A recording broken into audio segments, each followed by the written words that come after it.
So now we are on step 1D. So we're going to post this journal entry that we did in 1A right here. We're going to post that journal entry to the ledger so that we can update our balances in those accounts. So to do that, we go to the journal and we're going to post this first one. We always post them in order. So the first one we have is a $25,000 debit to cash payroll. So we're going to go to our ledger. We're going to find cash payroll and we're going to debit it. So here's cash operating. That's not the one we're doing. We're doing cash payroll. So because this is the first date in this account, we had to put in the full date. So October 1, 2000 X1. I want to make that a little smaller so that it fits nicely. Now you can format the date like this, where it's month, day, year, or you can do it year, month, day. Either one works. And then let's go back to our instructions because I want to remind you about what to do with this item column.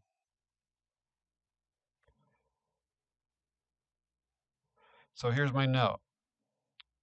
Reminder about posting. The item column is left blank except when posting an adjusting an adjusting entry or closing entry, in which case adjusting or closing would appear in the item column, respectively. In this practice set, we are not journalizing or posting any adjusting or closing entries. So you need to leave the item column blank. If not, you will have a deduction. So let's go back to the journal, the ledger.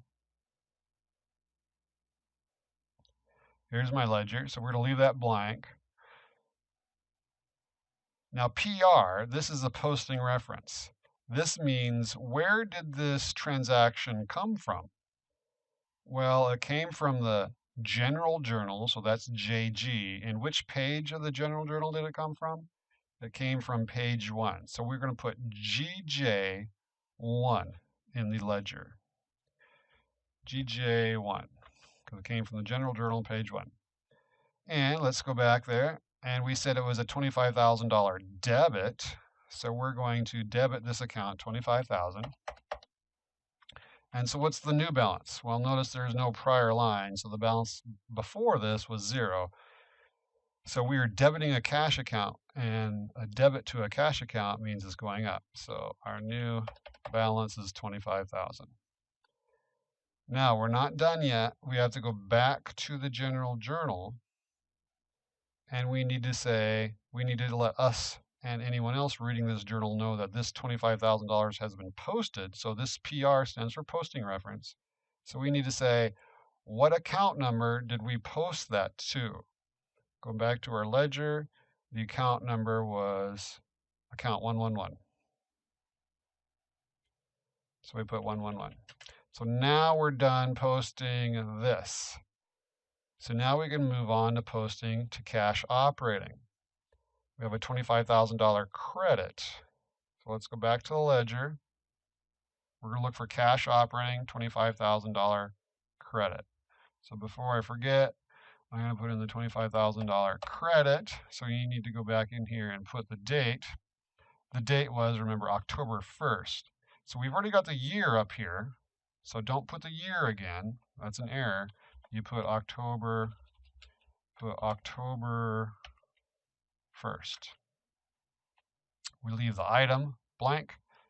We say, what page number of the general journal did this come from? Came from general journal, page 1. And now we need to do our new balance. So you can either just figure it out yourself on your calculator and type in the number, but that's very inefficient. Here's what I'm going to do. I'm going to say the balance equals the prior balance plus any debits. So we say plus a debit, and in this case the debit was 0, and then minus any credits. And I'm going to hit enter, and Excel does the math for us. Okay, we're almost done, but not quite. So now we need to go back to the journal and say, what account number, right here, what account number did we post this to? So we needed to let everyone know this has been posted. How do we let everyone know that's been posted? You got to put the account number of the account where it got posted to, and the account number is account 100. Let's go back to the journal, put in a 100. So now we are done with that step 1D. We have posted the journal entry to the general ledger. Now notice it says do not skip lines in the ledger. This is important. Let me go back to my ledger.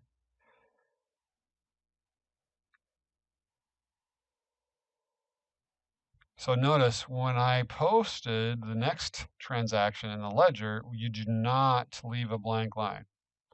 So you're going to put the next one right here. All right. So the rule is in the ledger, you do not skip lines. Notice I did not skip a line. But in the journal, when we start a new transaction, we would start on this line. And we would leave this row blank.